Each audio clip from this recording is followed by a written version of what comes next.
Hello everyone, कैसे हैं आप सभी लोग। प्यारे बच्चे, आपके स्क्रीन पर एक क्वेश्चन दिख रहा है। एक पैराग्राफ है जिसमें 3 क्वेश्चन है।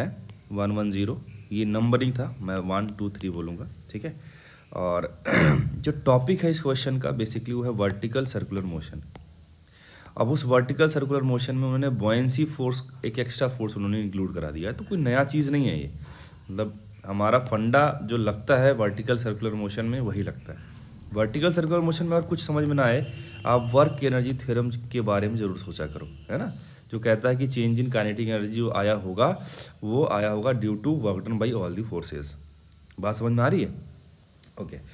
तो अब पहले क्वेश्चन पढ़ते हैं। Smooth and vertical circular wire frame of radius 2 metre is fixed inside water as shown. A small bead of specific gravity 0.5 is threaded on the wire and kept at the origin. If the bead is imparted velocity v0 towards positive x-axis, it moves on the wire frame then neglecting effect of viscosity. कहता है कि भाई एक circular wire frame है जो कि fix है। यहाँ लास्ट वाले पॉइंट को ओरिजिन बोल दिया और वहाँ पर एक बीड को फिक्स कर दिया, ठीक है। उसको हमने एक वेलोसिटी इम्पार्ट कर दी हॉरिजेंटल डायरेक्शन में। आपने इम्पल्स खट से मारा होगा तो आगे जाएगा ऐसा ठीक है। तो कहता है कि हम उसको कितना मिनिमम वी नॉट दे दें ताकि ताकि ये वर्टिकल सर्कुलर मोशन कंप्लीट कर पाए, है ना। पहला क्वेश्चन तो यही था। तो पहले क्वेश्चन से ही डील करते हैं, फिर आगे देखें क्या कह रहा है। देखना ध्यान से। अब सोचो, जब वर्टिकल सर्कुलर मोशन हम लोग डील करते हैं, है ना, तो हम लोग क्या सोचते हैं कि भाई जो पार्टिकल है वो यहाँ तक पहुँच जाए, बस हाईएस्ट पॉइंट पे यहाँ तक पहुँच जाए। मतलब यहाँ तक पहुँचने का जस्ट मतलब हो गया कि स्पीड ग्रेटर देन और इक्वल टू जीरो। वैसे इक्वल टू जीरो नहीं होना चाहिए, जीरो थोड़ा सा ज़्यादा होना चाहिए, तब भी काम हो जाएगा, बट ठीक है, हम उसे ऑलमोस्ट जीरो मान के चलते हैं हाईएस्ट पॉइंट पे वेलोसिटी। उस केस में यहाँ पर जो स्पीड आएगी लोअर मोस्ट पे, वो मिनिमम स्पीड हो जाएगी। क्या हो जाएगी? Minimum speed. अच्छा जी, तो मैंने वही किया। यहाँ पे डायग्राम आप देखो, वही सेम चीज़ जो मैं आपको बोल रहा था वो मैंने बनाया। अब यहाँ पे जो फोर्सेस लग रहे हैं इस पर, एक तो mg लगेगा, इस पर क्या लगेगा? mg लगेगा, नॉर्मल लगेगा और बॉयंसी फोर्स लगेगा। देखो, बॉयंसी फोर्स के बारे में थोड़ा जान लेते हैं। बॉयंसी फोर्स क्या होता है? ये होता है कि rho of liquid into volume displaced into g, है ना। अच्छा, ये बीड पूरा ही कंप्लीटली जो है डूबा हुआ है इसमें, तो आप क्या लिखोगे? Rho of liquid into total volume into g. सही है? हाँ, तो मैंने लिख दिया। मैंने इस पूरे एक्सप्रेशन को रो बी हमने क्या माना? Density of Beed, density of Beed ये हमने मान लिया। रो बी से मल्टीप्लाई किया, रो बी से डिवाइड कर दिया, तो ये रो बी इंटू बी क्या होगा? मास ऑफ बीड हो जाएगा, है ना। तो ये हो जाएगा ऊपर mg, और ये जो चीज़ है रोयल अपॉन रो बी, ये हो जाएगा आपका 1 अपॉन स्पेसिफिक ग्रेविटी जो कि 0.5 दे रखा है। तो ये हो जाएगा 1 अपॉन 0.5, तो ये mg अपॉन 0.5 हो गया, जिसका वैल्यू आ गया 2mg। अब देखो fv का जो वैल्यू है ना, ये बेसिकली mg से ज़्यादा है ना। यस, चलो खैर, इसकी बात हम लोग करेंगे कहाँ यूज़ आएगा।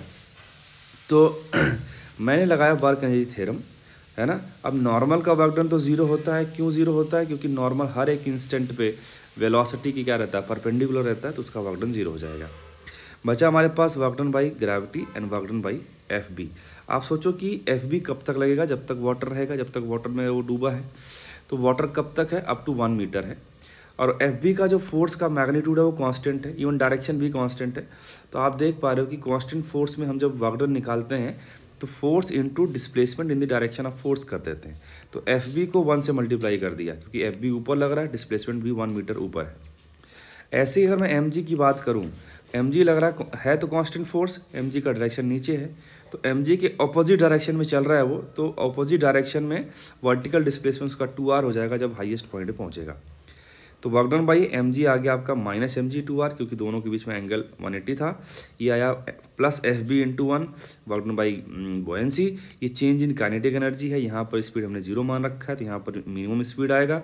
यहाँ पर फाइनल काइनेटिक एनर्जी आ जाएगा आपका जीरो, तो फाइनल जीरो माइनस इनिशियल। ठीक, पूरे एक्सप्रेशन को माइनस से मल्टीप्लाई कर दिया और यहाँ पर लिख दिया 2mg, r की जगह पर 2 क्वेश्चन में दे रखा है, यहाँ पे 2mg एफ बी की जगह पर रखा और ये 1 हो गया, half m v not square. m से हम निपटा दो सबको। यहाँ पे आया 2g इंटू 4g, यहाँ पे आया m चला गया 2g, तो 2g ये राइट हैंड साइड, 2g मतलब हो गया 40, ये हो गया मतलब 20, तो 40 माइनस 20 लेफ्ट हैंड साइड पे 20 आ गया, है ना। तो वी नॉट मिनिमम जो आया हमारे पास वो आया कितना, सॉरी यहाँ पे 20 आया था बच्चे, लेकिन ये जो चीज़ है 2 है, ये जाके मल्टीप्लाई भी तो होगा, तो 20 इंटू 2 कितना हो गया 40, तो वी नॉट का वैल्यू आ जाएगा √40, ठीक है, जिसका वैल्यू आ जाएगा 2√10, जो कि पहले क्वेश्चन में ऑप्शन नंबर सी से मैच करता है, ठीक है। अब बात कर लेते हैं 111 कि किसी इंस्टेंट पर क्या पूछा उसने, पढ़ना, पहले क्वेश्चन पढ़ते हैं। Inside water as bead moves up with time its speed, तो देखो जब भी स्पीड की बात आए सर्कुलर मोशन में, तो उसके लिए रेस्पॉन्सिबल कौन रहता है स्पीड को चेंज करने के लिए, होता है tangential component of acceleration. AT अगर मान लो बाई चांस AT का डायरेक्शन और वेलोसिटी का डायरेक्शन सेम आ गया, तो समझ लेना कि स्पीड क्या होगा, बढ़ेगा। अगर AT का डायरेक्शन और वेलोसिटी का डायरेक्शन ऑपोजिट हो गया, समझ लेना कि स्पीड घटेगा। ये फंडा लगता है, ठीक है ना। अच्छा, AT कैसे निकालते हो, net tangential force divide by mass, ये AT निकालने का फंडा है। तो मैंने क्या किया, किसी जनरल टाइम पर जब बीड ऐसे पोजीशन पे था कि उसका वर्टिकल से जो एंगल बन रहा था उसको ज्वाइन करने वाली लाइन जो सेंटर से ज्वाइन करोगे, तो थीटा अगर बना रहा है, उस केस में अगर मैं टेंजेंशियल कंपोनेंट देखूँ फोर्सेस की, देखो नॉर्मल तो ऑलरेडी नॉर्मल है इसके, तो उसको बताने का कोई ज़रूरत नहीं है। यहाँ पे mg का इधर कंपोनेंट आएगा mg साइन थीटा, fb का इधर कंपोनेंट आएगा fb साइन थीटा। अभी आपने देखा fb का वैल्यू है 2mg, जबकि mg का वैल्यू तो mg है, तो ये वाला पूरा फोर्स जो है इधर वाले पूरे फोर्स से ज़्यादा रहेगा, तो नेट फोर्स जो टेंजेंशियल रहेगा वो इस तरफ आएगा और उसका वैल्यू आएगा fb sine theta minus mg sine theta, जो कि मैंने यहाँ पे लिखा भी है। नेट फोर्स को डिवाइड कर दो मास से, तो आपको क्या मिल जाएगा, एक्सेलरेशन। आप चूंकि fb वाला कंपोनेंट ज़्यादा है तो नेट एक्सेलरेशन आपका इधर आएगा, ये बीड भी इधर ही जा रहा है, तो आप ये बोलोगे कि वेलोसिटी और AT सेम डायरेक्शन में है, तो स्पीड बढ़ेगा। और दूसरी बात ये है कि fb का मैग्नीट्यूड mg से ज़्यादा था, तो AT भी क्या होगा आपका, बढ़ेगा, मतलब ज़्यादा रहेगा, है ना, इधर ही लग रहा है। तो आप ये कहोगे कि जब वो ऊपर जा रहा है ना, जब ये ऊपर जा रहा है तो थीटा बढ़ेगा, थीटा क्या होगा, बढ़ेगा, थीटा बढ़ेगा तो ओवरऑल AT भी क्या होगा, बढ़ेगा, है ना।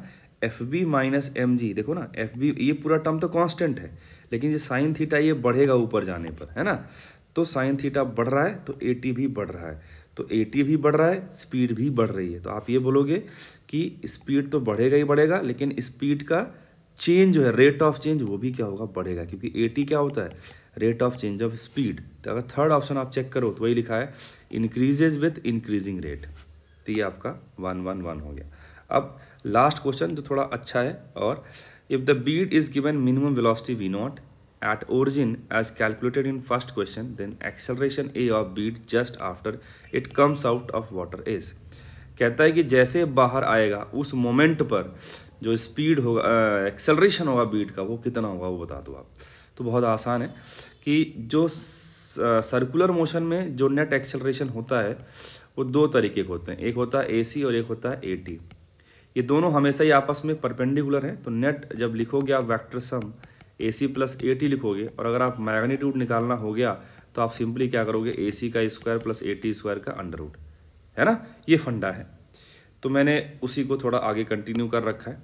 अब आप सोचो कि अगर मुझे AC निकालना है तो उस पॉइंट पर जहाँ AC निकालना वहाँ स्पीड पता होना चाहिए, क्योंकि AC का एक्सप्रेशन क्या होता है, v²/r होता है ना। तो v निकालने के लिए मैंने A से लेके C तक में वर्क एनर्जी थ्योरम लगा दिया। वर्क एनर्जी थ्योरम क्या कहता है कि work done by all the forces change in kinetic energy. अब देखो FB के चलते, या फिर आप अगर FB का वर्क डन निकालना है तो FB तो लगेगा जब तक वाटर है 1 मीटर तक, सही है। और mg भी जो है उसका डिस्प्लेसमेंट, mg के करस्पॉन्डिंग जो डिस्प्लेसमेंट देखोगे वो भी 1 मीटर ही रहेगा, क्योंकि mg लग रहा है वर्टिकल डायरेक्शन में, तो डिस्प्लेसमेंट वर्टिकल आप चेक करोगे, या तो वर्टिकल डाउनवर्ड हो रहा है या तो वर्टिकल अपवर्ड हो रहा है ना। लेकिन यहाँ पर जो है आपका बीड ऊपर जा रहा है तो वर्टिकल अपवर्ड डिस्प्लेसमेंट आप लोगे, ठीक है ना। तो आप क्या लिखोगे, FB into 1 force into displacement work done by FB हो गया। यहाँ भी क्या लिखोगे, वैसे चाहो तो आप ऐसे भी निकाल सकते थे mgr1 minus cos theta, but उसका वैल्यू यही आएगा। mg का भी डिस्प्लेसमेंट आपको कराना है कितना, mg के लिए डिस्प्लेसमेंट 1 ही कराना है, तो mg इंटू 1 इधर आएगा half m final square minus initial square speed का, ठीक है। तो ये देखो आप यहाँ पे आपका आ गया 2mg माइनस mg, यहाँ पे हाफ m सिंपल वही रहने दिया, m से हम निपटा दिया, इधर आया g, ये 2 इधर आएगा 2g हो गया, V square minus V naught square जो कि 40 था रख दिया, तो यहाँ से भी आ गया √60। अब AC निकल जाएगा हमारा, AC क्या होता है वी स्क्वायर बाई आर, 60/2 30 या फिर 3g हो गया, ठीक। अब देखो जैसे ही इस वाटर लेवल से ऊपर गया वो यहाँ पर FB तो चला गया, इकलौता फोर्स जो टेंजेंशियल डायरेक्शन में आएगा वो आएगा mg साइन थीटा। तो टेंजेंशियल डायरेक्शन में अगर फोर्स एक मालूम चल जाए तो वही आपको क्या देगा, टेंजेंशियल एक्सेलरेशन का रिस्पॉन्सिबिलिटी दे देगा। अगर मैं इसको डिवाइड कर दूँ m से तो कितना आएगा g साइन थीटा, 80 कितना लिख दिया मैंने g साइन थीटा। ये जो ट्राइंगल ये जो एंगल थीटा है इसको आप सिंपल इस ट्राइंगल से निकाल सकते हैं यहाँ पे, सही है। ये वाला लेंथ 1 मीटर था तो ये भी आपका हो जाएगा 1 मीटर, और ये आपका 2 है, सही है। तो ये कितना हो जाएगा √3। अगर आप साइन थीटा निकालेंगे तो आएगा √3/2, है ना। तो वही लिख दिया मैंने यहाँ पे √3/2। 80 हमारे पास आ गया भैया g √3/2। अब AC मालूम चल गया, 80 मालूम चल गया, सिंपल फंडा मैंने बताया था अभी थोड़ी देर पहले, जो नेट एक्सेलरेशन आएगा वो इस तरीके से निकाला जा सकता है, AC का स्क्वायर प्लस 80 का स्क्वायर का अंडर रूट रखो। आप AC का स्क्वायर करोगे तो आएगा 9g स्क्वायर, 80 का स्क्वायर करोगे तो ये आएगा आपका जो है 3/4g स्क्वायर, 3/4 मतलब 0.75, तो आ गया आपका 9.75 इंटू जी स्क्वायर, जी बाहर ले लो, ये आ गया 9.75। ये जो वैल्यू है 3 से तो ज़्यादा है लेकिन 4 से कम है, तो हमारा जो एक्सेलरेशन आएगा वो 3g और 4g के बीच में आएगा, है ना।